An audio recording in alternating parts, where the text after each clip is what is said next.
the amendment.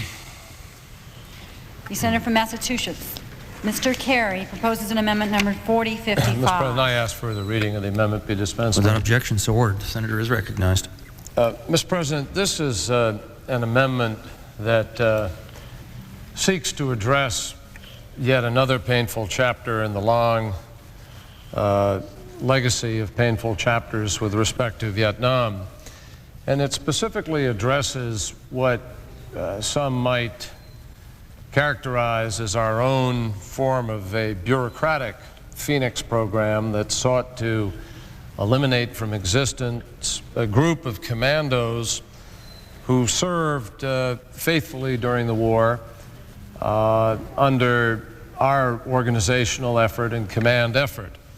This amendment would reimburse this group of commandos for their years of incarceration in North Vietnamese prisons while they served in the mutual cause together with us in the war in Vietnam.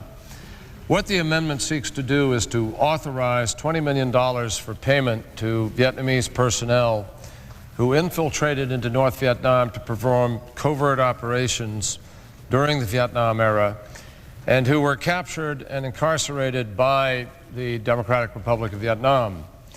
Under the amendment, a lump sum payment of $40,000 would be provided to each claimant determined eligible by the Secretary of Defense.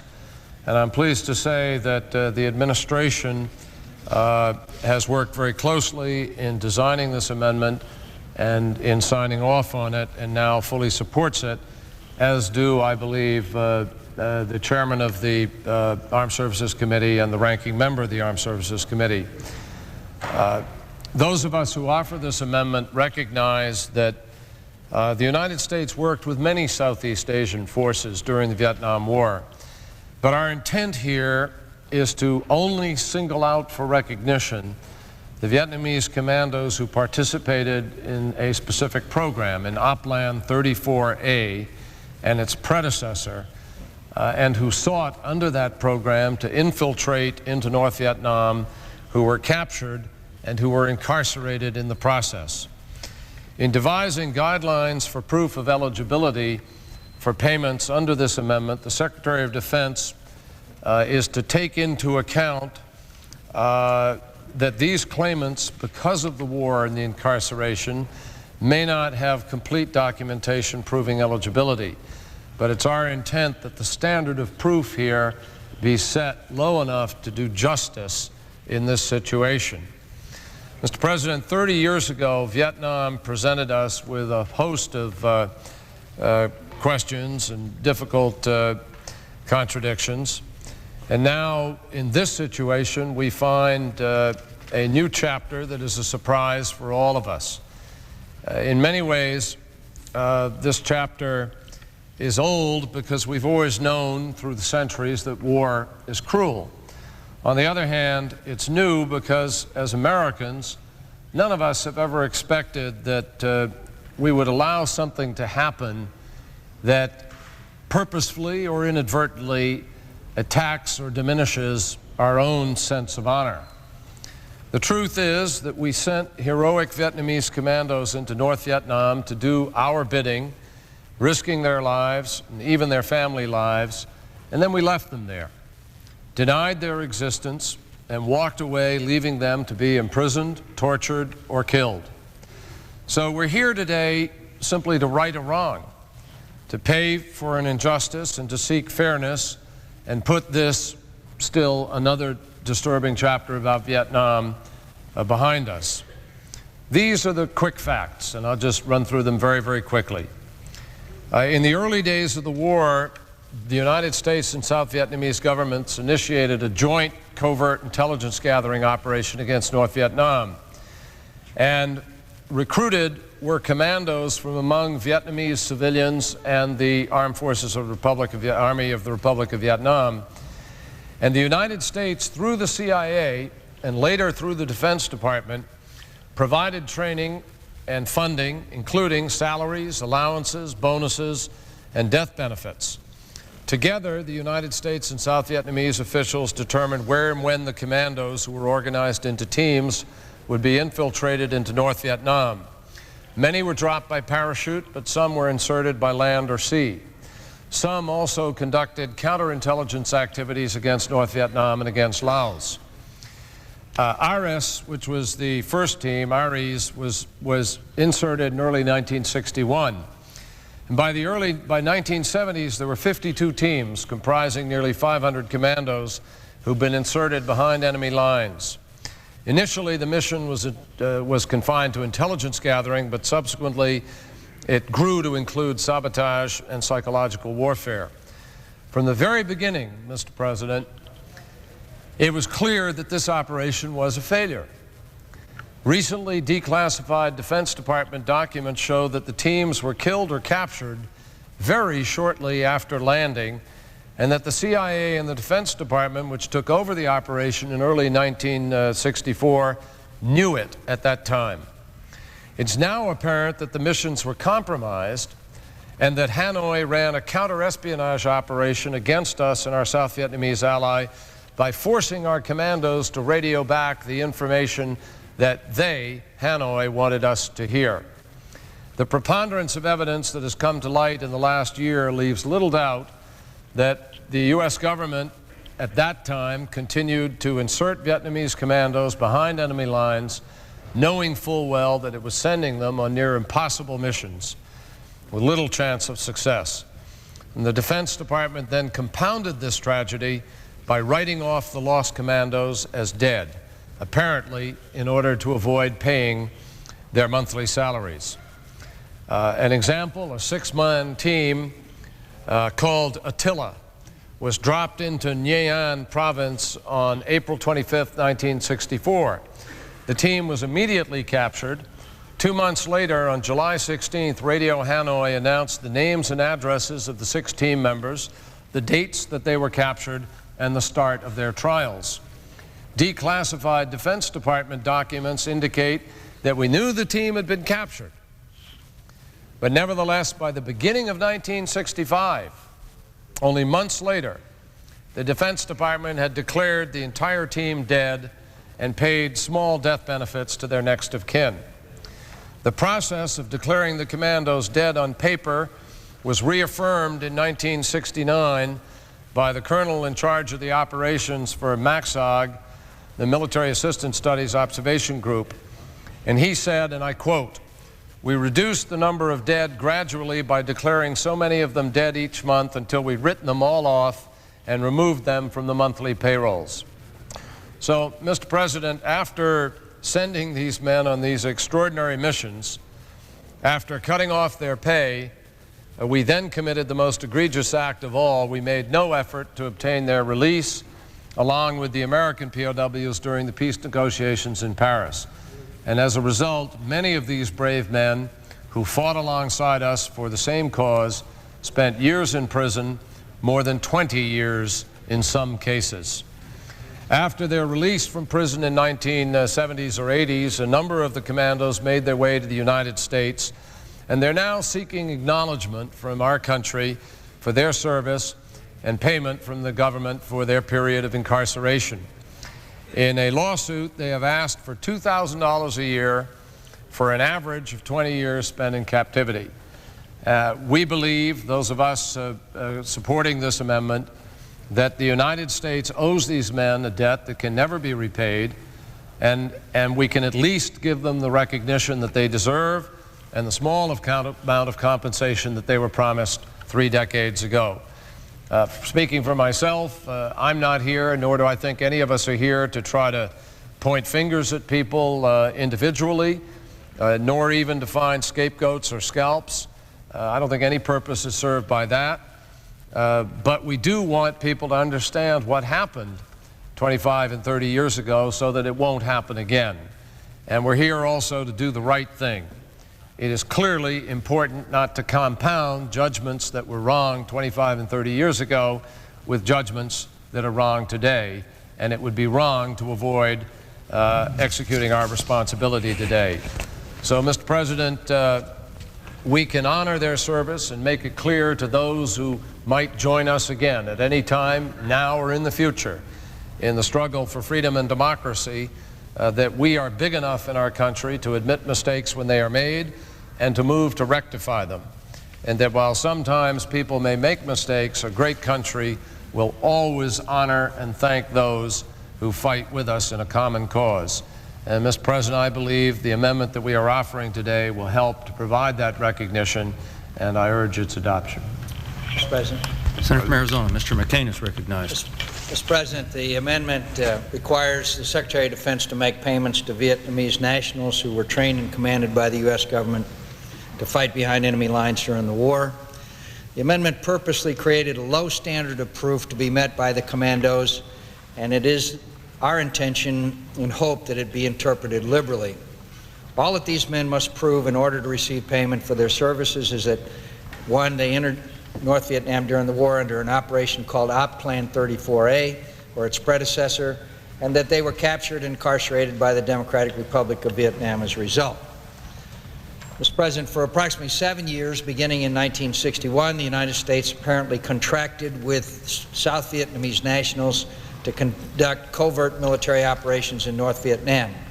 At first under the authority of the CIA and later under the authority of the Defense Department, hundreds of commandos were sent into North Vietnam, and more than 450 were killed or captured. Those captured were convicted of treason and remained in captivity until 1979, when they began to be released. At a minimum, each served 15 years at hard labor. Many of them suffered through more than 20 years of imprisonment. A recently declassified study done in 1970 by the Joint Chiefs of Staff, which oversaw the commando program, indicates that the commandos were funded by DOD and that the majority of them were captured alive and taken prisoner by North Vietnam.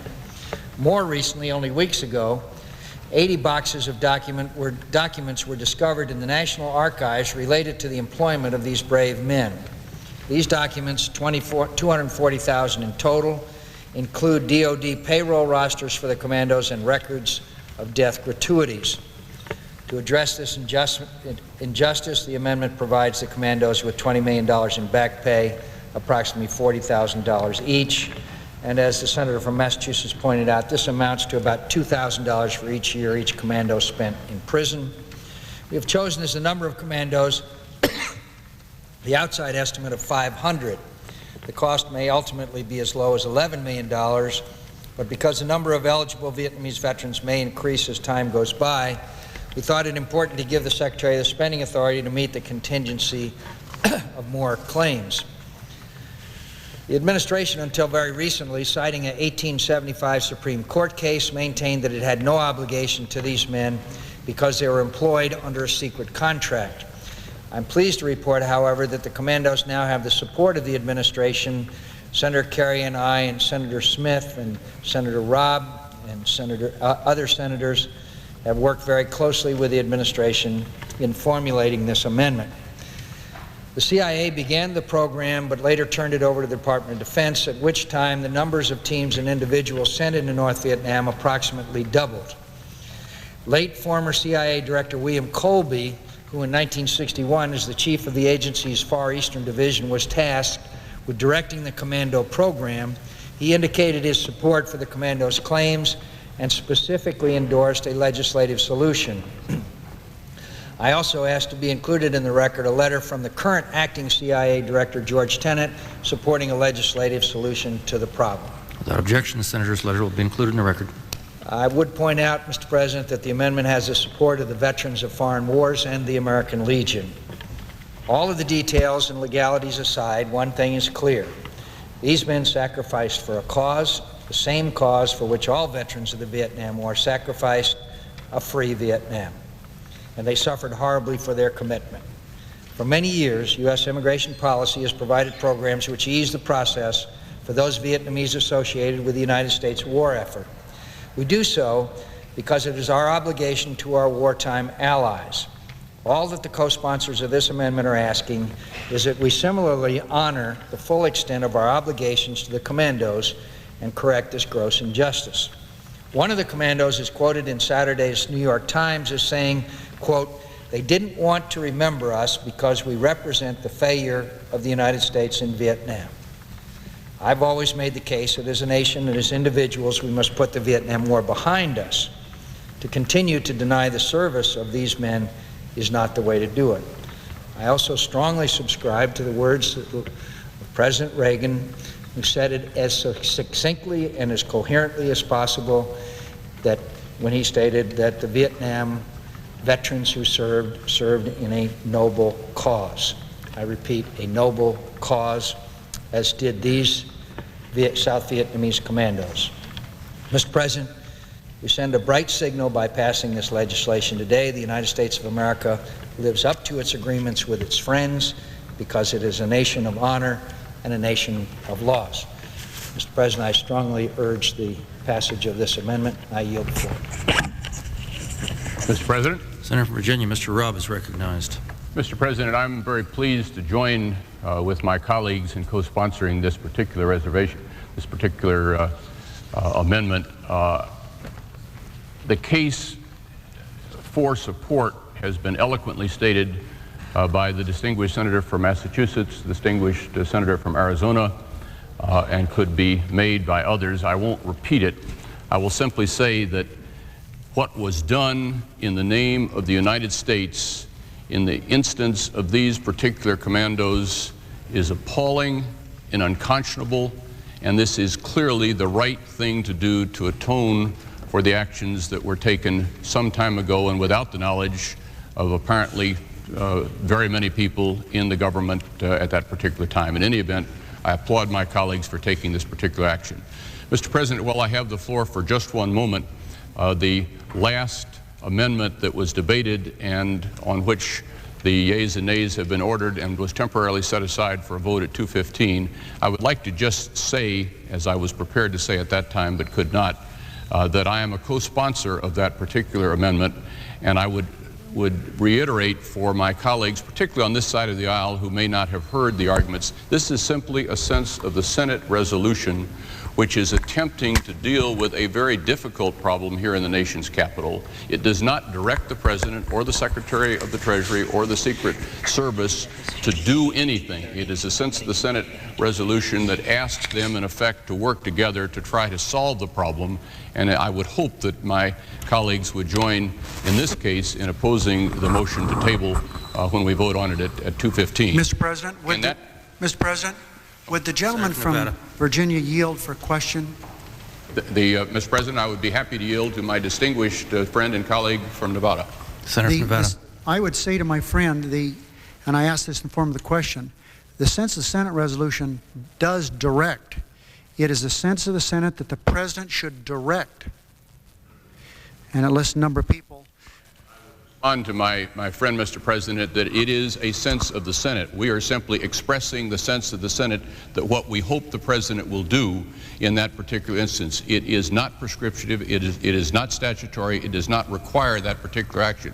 Mr. President, I might also say that when the distinguished senator from Minnesota initially drafted the particular piece of legislation and sent it to my office, there was some language that I felt could easily be interpreted as partisan in nature, and I didn't think that it was appropriate, and I asked him if he would be willing to make some concessions in that regard, which he was kind enough to do, so that we would approach it on a bipartisan basis and attempt to deal with the problem in a way that involved the various agencies of government that have some responsibility for this particular action. Again, I would agree wholeheartedly with my distinguished friend from Nevada that the floor of the United States Senate is not the place to debate or to make a decision. This is simply a request to go through the kinds of procedures that I think will lead to a proper decision, and more importantly, reinforce the people who live in and around the nation's capital in particular, that this is the best solution to this particular problem. No one wants to place either the first family of the United States or others in particular jeopardy, and I agree with the senator from Massachusetts, the senator from Minnesota, that any inclusion of some of the additional street closings would also be appropriate for study and consideration. Mr. President, I ask unanimous consent that a letter from the President of the United States Chamber of Commerce be included in the record as part of that particular debate.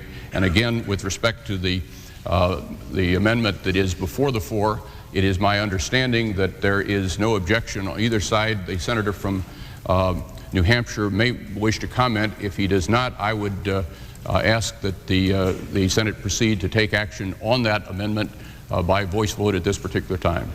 Without objection, the senator's letter will be included in the record. Thank you.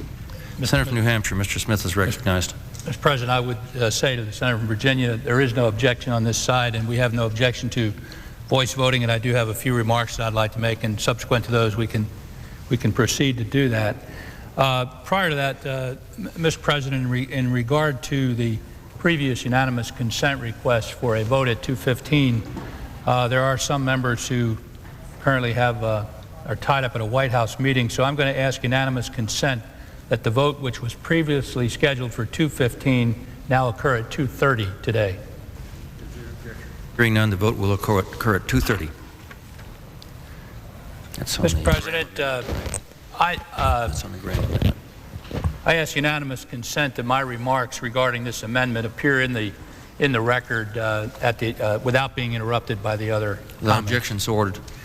Mr. President, I'm pleased to join the Senator from Arizona, the Senator from both senators from the Senator from Massachusetts, Senator Kerry, and the Senator from Nebraska, Senator Kerry, and the Senator from Arizona in offering this amendment. It's an amendment that needs to be offered, and it's one of those very painful chapters in American history that occasionally we have to deal with.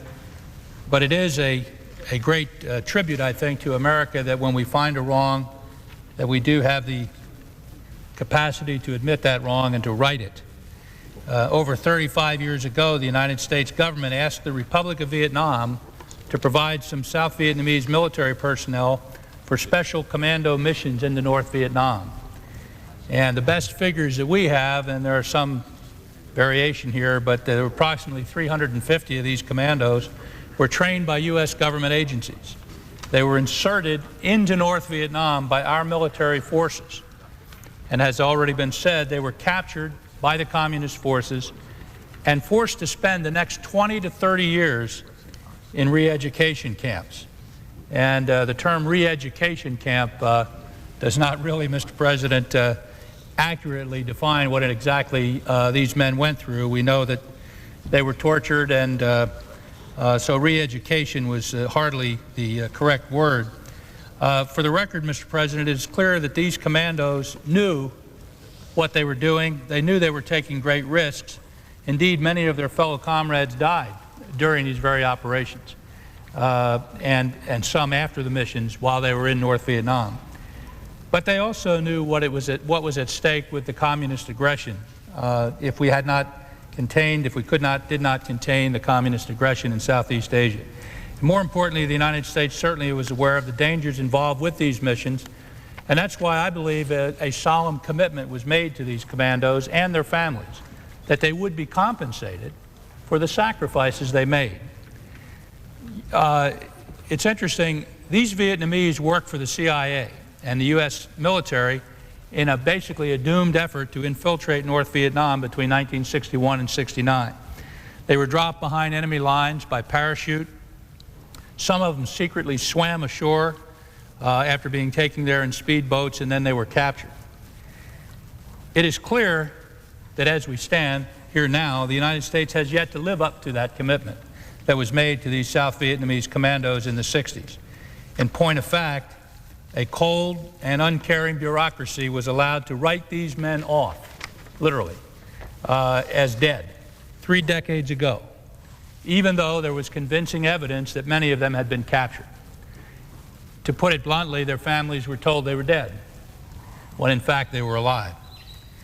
It's a documented historical fact that in 1969, in then secret testimony before the Joint Chiefs of Staff, a DOD official stated, and I quote, "We reduced the number of commandos on the payroll gradually by declaring so many of them dead each month until we had written them all off and removed them from the monthly payroll," unquote.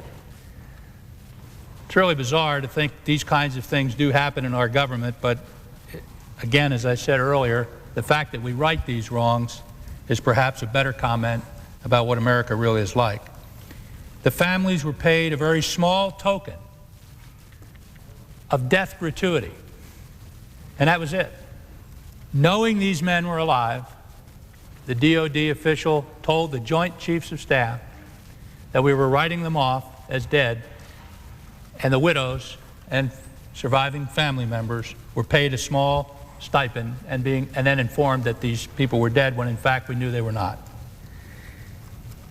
The majority of these men had put their lives on the line for United States national interests. They weren't Americans, but they put their lives on the line for America, and they were shackled in North Vietnamese prisons, and our government knew it. And our government never told the families. The amendment that my colleagues are offering today, along with me, will authorize back pay, very simply, for the men who participated in these daring missions. It's a bit late, for sure, but it comes out to about $2,000 per commando for each year spent in North Vietnamese prison. It's the least we can do. And I would note that, just as a comparison, that our distinguished colleague from Arizona and many others who were captured by the North Vietnamese and imprisoned and tortured, they received full pay, as they should have, during the time they were in communist activity. So there's certainly a well-established precedent for this amendment. So there's nothing dramatic about it. It's just the right thing to do. Let me also point out that after a year of fighting this case in U.S. Claims Court, the administration has decided that granting this back pay to these commandos is the right thing to do, and I think we should give credit to National Security Advisor Tony Lake because he has been very supportive and very helpful in getting this done. I think that the tragedy which befell these commandos was only made worse by the initial attitude by the Justice Department and DOD and the CIA in the claims court. Again, we had to drag them kicking and screaming in to right the wrong, but the wrong is righted. So I want to commend, again, Tony Lake for reversing this attitude and coming out in support of the amendment. And finally, Mr. President, as we continue to seek answers about the fate of our own missing American servicemen from the Vietnam War, I think it's imperative for the administration to assure that each of these South Vietnamese commandos has been interviewed for any information they might possess on any missing American, dead or alive. This is very important. These men have been in prison in South Vietnam, some of them for 20 years, in North Vietnam for 20 years. Who knows what they might know? They all should be debriefed thoroughly. This would include making arrangements to speak to all of them who are reportedly still in Vietnam, awaiting its approval for departure to the United States. Let me again commend my colleagues who served with me on the Senate committee in 1992, including the senator from Virginia who's here on the floor, for working with me on this amendment. We're all concerned when we saw the news accounts, and we were all committed to doing something about it. We reacted quickly, and I'm proud to be an original co-sponsor and urge all of my colleagues to support it. Mr. President, I might say, there is no one on our side that I know of now who wishes to speak on the amendment, and I'll yield to the senator from Virginia to move the amendment. Mr. President, I know of no one else who has requested an opportunity to speak on this amendment. I therefore move the adoption of the amendment. Is there further debate on the amendment? Hearing none, the question is on the amendment. Those in favor will respond by saying aye. Aye. Those opposed, the ayes appear to have it. The ayes do have it, and the amendment is agreed to. Move to reconsider. Laid on the table. Without objection, so ordered.